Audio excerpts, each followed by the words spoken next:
Is that really the medal they gave you? Or did the real one not arrive yet? Lieutenant Connor Hayes said it softly, but not softly enough. The words slipped across the preparation room at Fort Liberty Hall and found every ear that wanted something to judge before the ceremony began. A few officers looked over from the ribbon table. Someone near the mirror gave a short laugh, then pretended to cough when Captain Hannah Blake did not react. Hannah stood in front of the long dressing mirror in her dark blue army dress uniform, one gloved hand resting near the small metal pin close to her heart. It was not large. It was not bright in the way newer decorations were bright. Its metal had a muted finish, its edge worn just enough to suggest years of careful handling, and its ribbon looked almost plain beside the sharper colors and heavier awards around the room. To anyone passing quickly, it could have seemed minor. To Hannah, it carried more weight than anything else on the uniform. She was 32, white, with gray-blue eyes, dark blonde hair pulled into a regulation bun, and a face people often described as beautiful before they understood the discipline behind it. She had the stillness of someone who knew how to stand in rooms where others misunderstood the cost of quiet service.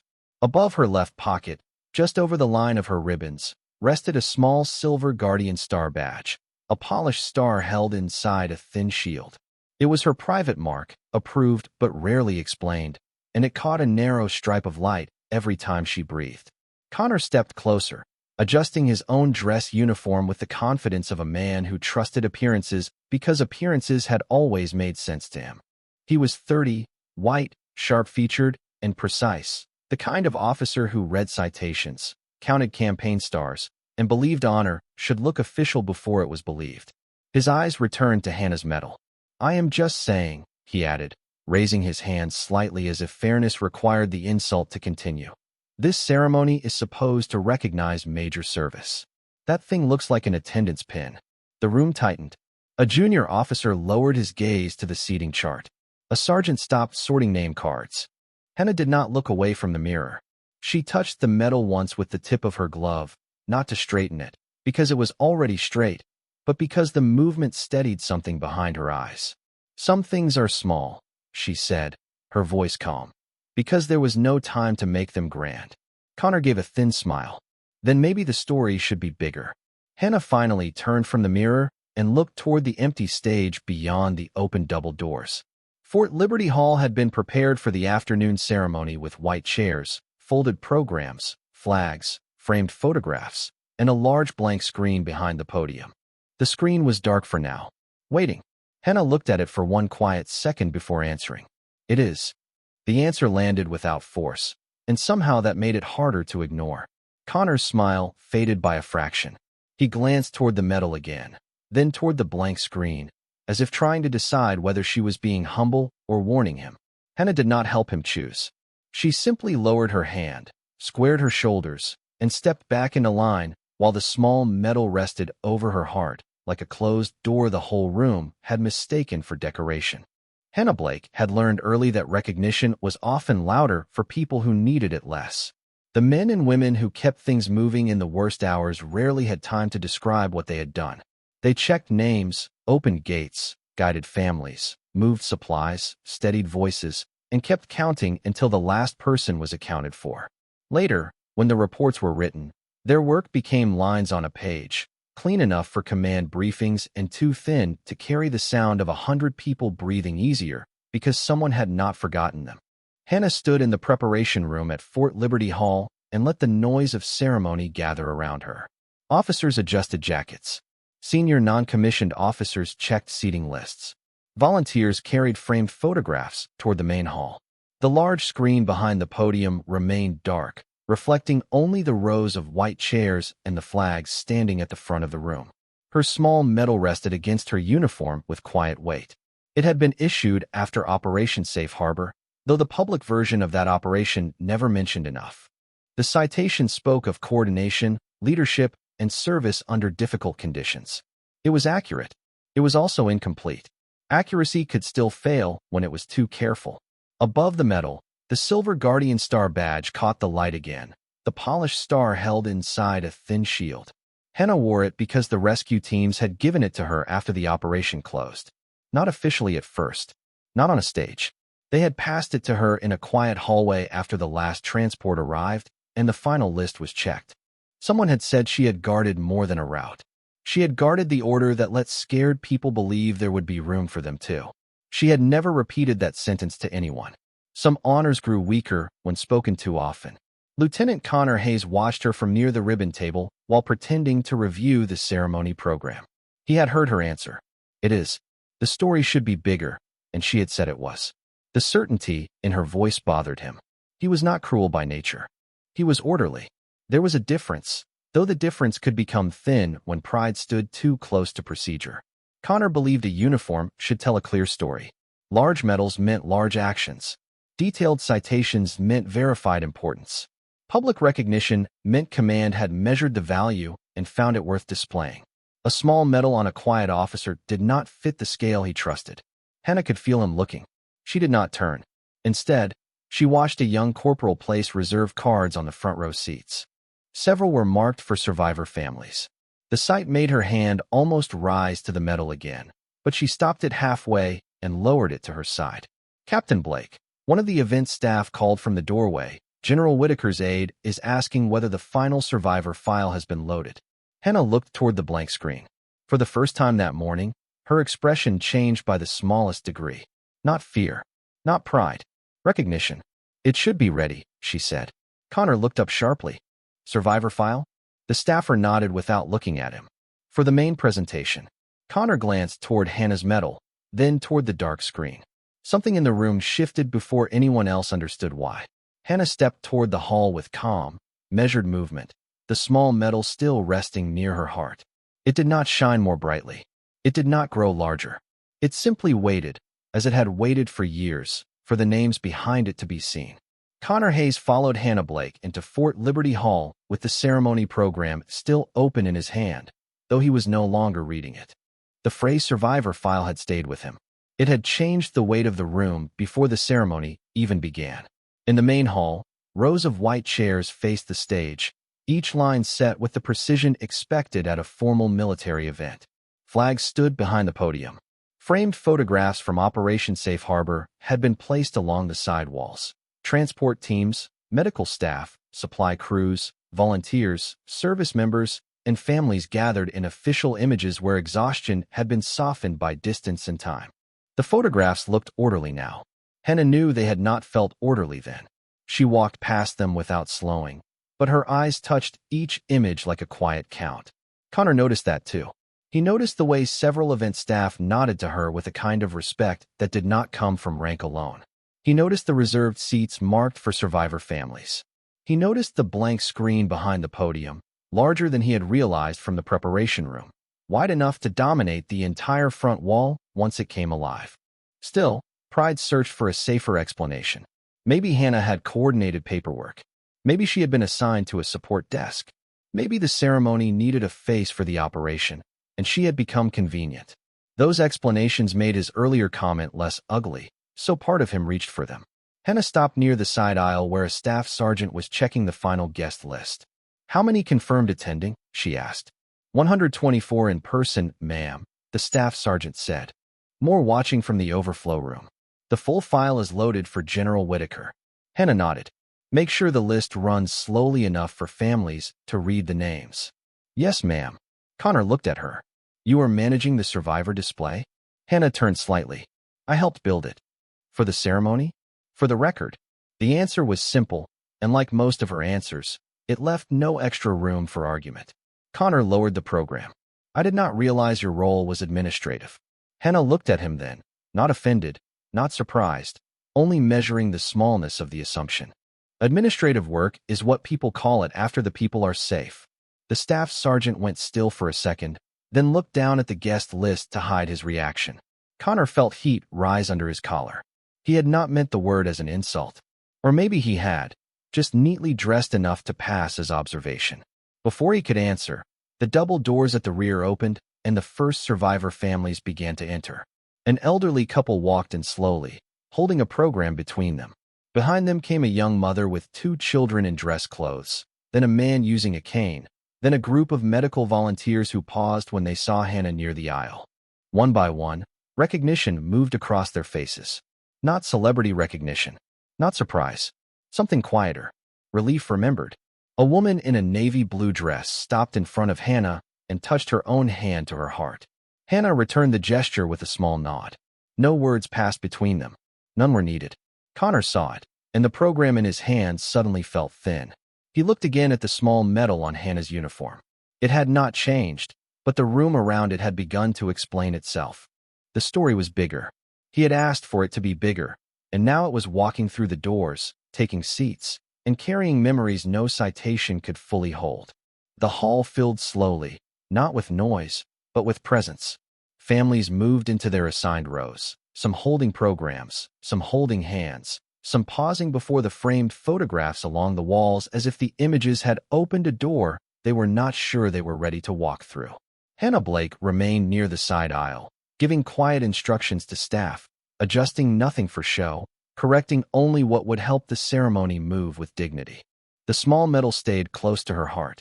Connor Hayes stood several feet away, watching the same room he had entered with easy judgment begin to rearrange itself around facts he had not bothered to ask for.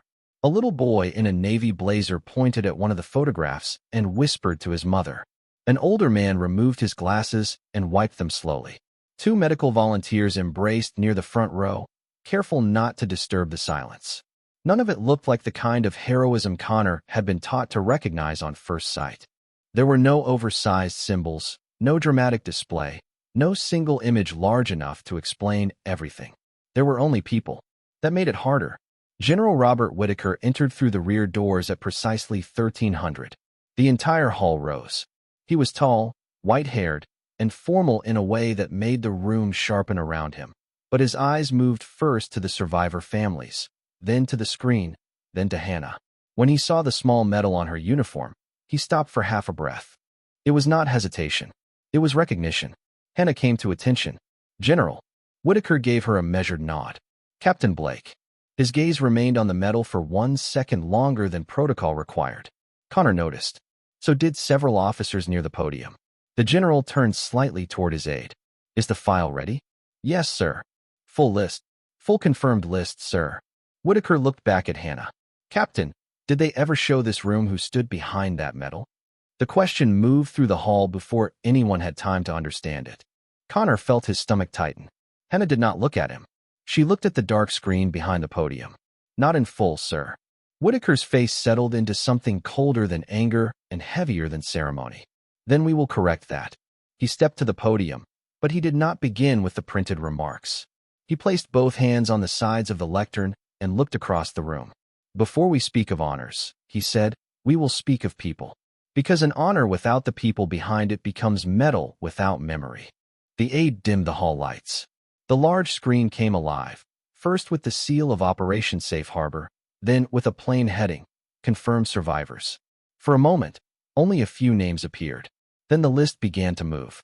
Slowly, deliberately.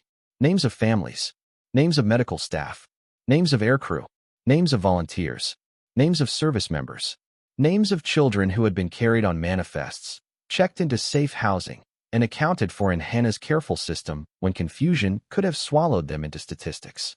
The list kept moving. One column became two. The side screens lit up to match the main display. The room did not breathe the same way after that. Connor stared at the names as they filled the front wall, then spilled across the side screens, each one a life that had continued beyond the day he had reduced Hannah's medal to size. General Whitaker's voice was quiet when he spoke again. That medal was small because the list behind it was not. Hannah stood still beneath the glow of the names, her face calm, her eyes bright, but controlled. Connor looked at her small medal and finally understood that it had never been trying to carry the story alone. It had only been holding the door closed until the room was ready to see who was behind it. The survivor list continued to move across the screens, and the longer it ran, the smaller Connor Hayes felt inside his uniform. At first, he tried to count the names. Then he realized counting was the wrong instinct. Each line belonged to a person who had gone on to wake up in a safe bed, call a family member, finish a school year, return to a job, hold a child, start over, or simply live through another ordinary morning. The list was not a number. It was proof that ordinary life itself could be the outcome of extraordinary discipline. General Whitaker let the names fill the silence for nearly a full minute before speaking again. No one in Fort Liberty Hall shifted impatiently. No one checked a phone. No one whispered.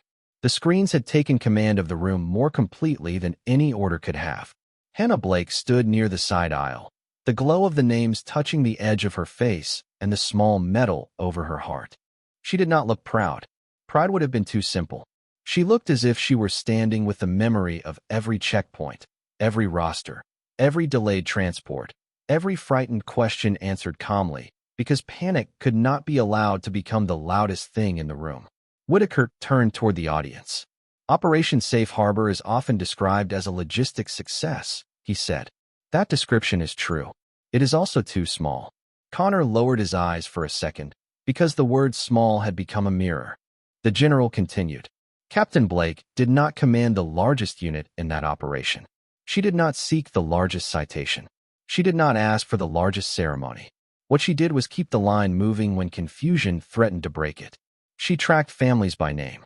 She corrected manifests. She reorganized loading groups when schedules changed. She made sure medical staff had priority access without losing accountability for civilians. She kept service members connected to the people they were responsible for protecting. And when every system was strained, she kept asking the only question that mattered. He looked toward Hannah, who was not accounted for yet. The room absorbed the sentence. A woman in the front row covered her mouth with one hand. A man beside her reached for her shoulder. On the screen, more names moved upward. Children, nurses, flight crews, mechanics, volunteers, soldiers, parents, grandparents. People Connor had never imagined when he looked at the medal and saw only metal. The small decoration on Hannah's chest had become impossible to separate from the names behind her. It did not need size anymore. It had scale. Whitaker stepped away from the podium and faced Hannah directly. Captain Blake stepped forward. Hannah moved with controlled precision, her shoes sounding softly against the polished floor. She stopped beneath the main screen, where the names continued to rise behind her. For the first time that day, the hall saw her and the list in the same frame. The small medal rested over her heart, and the survivor names filled the wall above her shoulders. Connor felt his earlier words return with cruel clarity. Did the real one not arrive yet? Now he understood. The real medal had arrived in rows of white chairs, in families holding programs, in names scrolling across 3 screens, in a room full of people who were alive because someone had made sure they were not reduced to confusion. Hannah kept her eyes forward. She did not search the room for apology. She did not look toward Connor. She did not need to. The truth had already found him, and it was heavier than anything she could have said. General Whitaker allowed Hannah Blake to stand beneath the moving names long enough for the room to understand that the ceremony had changed. It was no longer about a decoration pinned to a uniform. It was about scale and memory and the quiet machinery of care that had kept hundreds of lives from slipping into disorder. The survivor list moved behind her in clean white text, each name rising slowly across the dark screen before giving way to the next. The side screens carried the overflow, filling the walls with people who had become impossible to ignore. Fort Liberty Hall had been built for speeches, promotions, retirements, and formal applause. In that moment, it felt more like a place of accounting. Not the kind done with numbers. The kind done with conscience. Connor Hayes stood near the aisle with the ceremony program hanging loosely in his hand. He had stopped pretending to read it. Every sentence he might have used to defend himself had been stripped away by the list. He had wanted a bigger story, and now it surrounded him. He looked at the small medal on Hannah's chest and tried to make sense of how something so modest could carry so much without bending. Then he realized the medal had never been carrying it alone. Hannah had carried it, quietly, daily, without demanding that anyone else recognize the weight. General Whitaker turned back to the audience. Many of the people on this list never met Captain Blake directly, he said. Some knew her only as the voice at a checkpoint, the officer with the clipboard, the woman who kept saying, "Wait here, your name is still in the system. We are not leaving without a count." Some saw her for less than 1 minute. Some never saw her at all. But they are here because systems do not save people by themselves. People make systems hold. Hannah kept her face still, but the words reached her. She remembered the old folding tables, the crowded intake lines, the sharp smell of paper, dust, coffee, and rain on wet jackets. She remembered writing names by hand when printers failed, repeating instructions until her voice grew rough, matching families across separate manifests, and refusing to close a route until every page had been checked twice. None of that sounded like the kind of action people built legends around. It sounded like work. That was why it mattered. Work was what remained after courage had to become practical. The general's aide advanced the list to a second section, marked confirmed family reunifications. A sound moved through the hall, not a gasp, not applause, but something softer and deeper. Rows of names appeared in grouped lines. Parents with children, siblings, spouses, service members returned to units. Medical teams accounted for together. Connor saw a young girl in the second row lean against her mother as the mother silently touched a name on the program. He understood then that the list was not only proof of survival. It was proof of return. Whitaker stepped away from the podium and faced Hannah again. "Captain Blake, your medal was issued under limited disclosure because the operation was still being reviewed, and because the command at the time believed the mission should speak through the people who came home. That decision protected the record, but it also hid part of the lesson." He looked across the room, his voice steady. "Today that ends." Hannah's hand almost moved toward the medal, but she stopped it before the gesture became visible. She had never wanted the room to become about her. Yet she understood what Whitaker was doing. He was not making her larger. He was making the truth complete. Connor lowered his head. It was not a salute yet. It was something before a salute. The moment pride finally steps aside and leaves room for respect to stand up. The hall rose to its feet before General Whitaker asked for it. It began in the front row, where survivor families stood slowly, some with programs pressed to their chests, some with hands clasped so tightly their knuckles turned pale.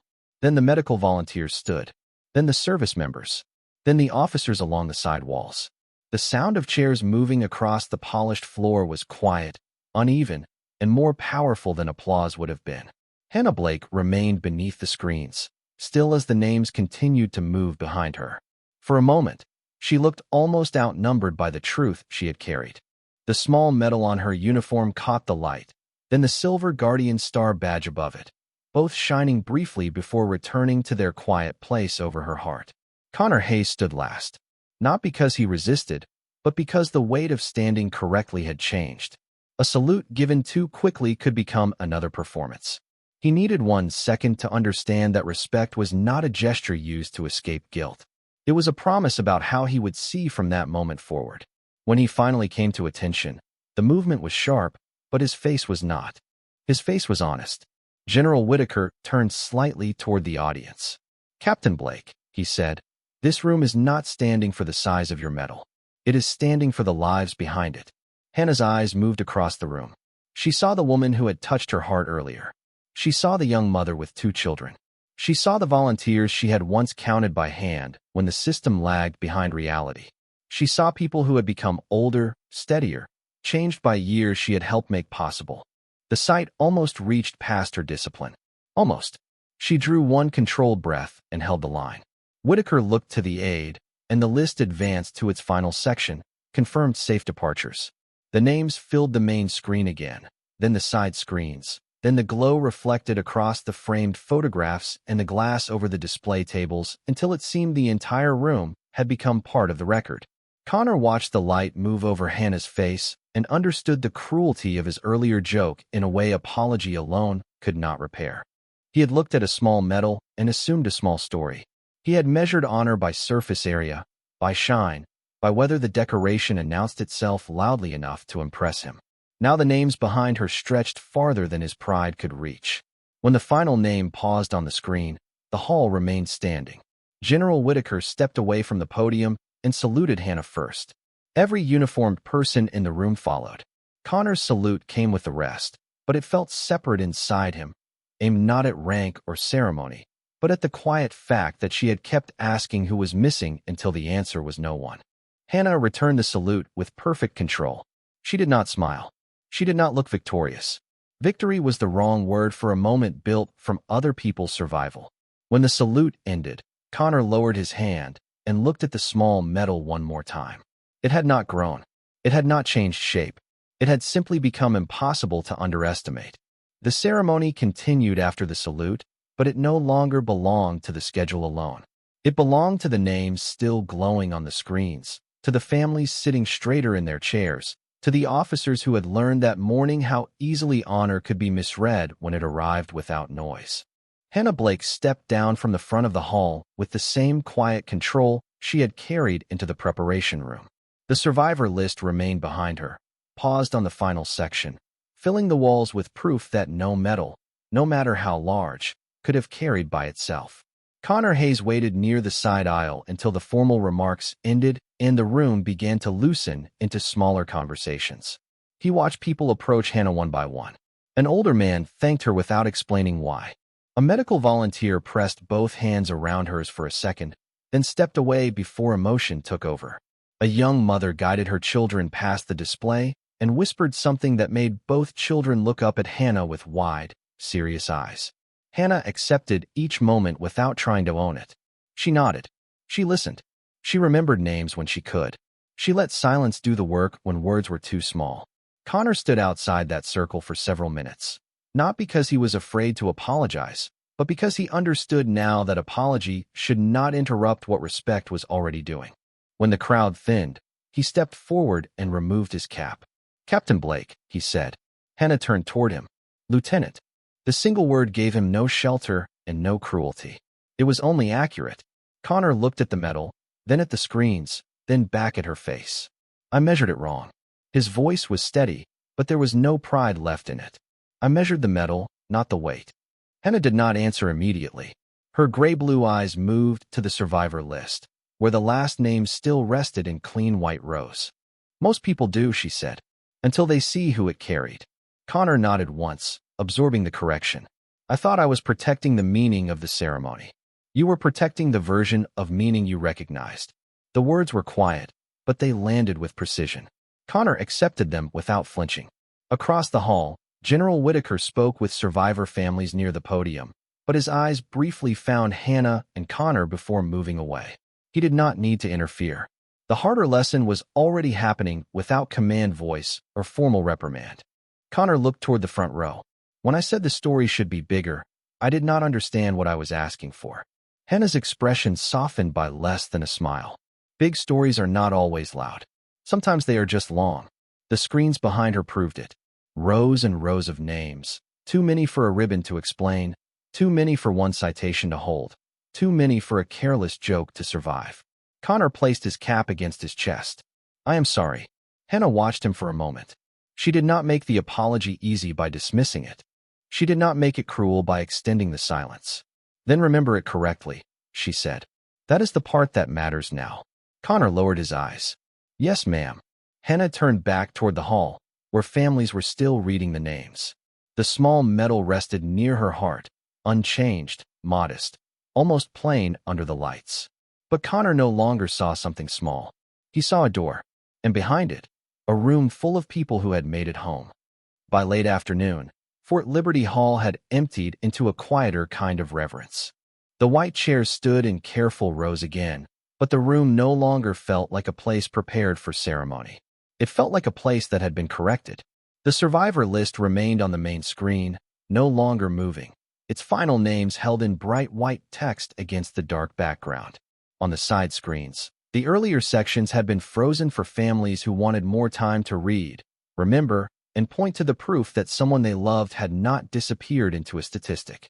Hannah Blake stood near the front with General Whitaker and the event staff while the final display arrangements were adjusted. Her small medal still rested over her heart. It had been mocked in the morning, misunderstood by noon, and by the end of the ceremony, it had become the quiet center of a room full of gratitude.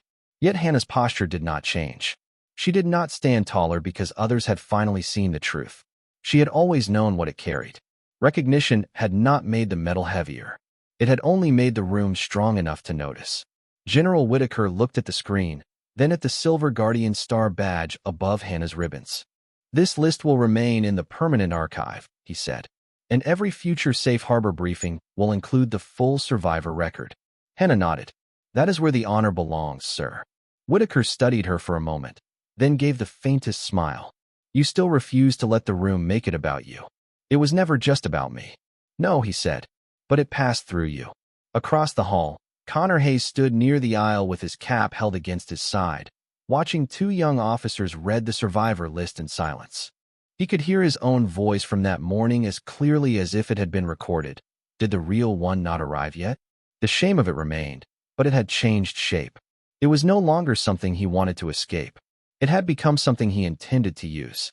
He walked to the display table where an event staffer was preparing a printed card for the archived survivor list. "May I help with that?" he asked. The staffer looked to Hannah. Hannah met Connor's eyes. There was no triumph in hers, only the same measured calm that had made his arrogance look smaller every time she refused to fight it. After a second, she nodded. Connor took the card and wrote carefully. Operation Safe Harbor, confirmed survivor record, preserved to honor the people brought home and the service members who kept asking who was not accounted for yet. He set it beneath the screen, then stepped back. The words were not dramatic. That made them right. Hannah read them once. "Better," she said quietly. Connor lowered his head. "I will remember it correctly." Families continued to leave in small groups, some pausing to thank Hannah, some simply placing a hand over their hearts as they passed. She returned each gesture with humility, never holding anyone longer than they needed, never turning gratitude into performance. When the last light came through the high windows, it touched the small medal on her uniform and the long survivor list behind her at the same time. Connor saw it then with complete clarity. The medal had not been too small. His understanding had been. They had looked at the medal and missed the lives. Then the survivor list filled the whole room, and every careless judgment had nowhere left to stand. Some honors do not need to be large. They only need to be true.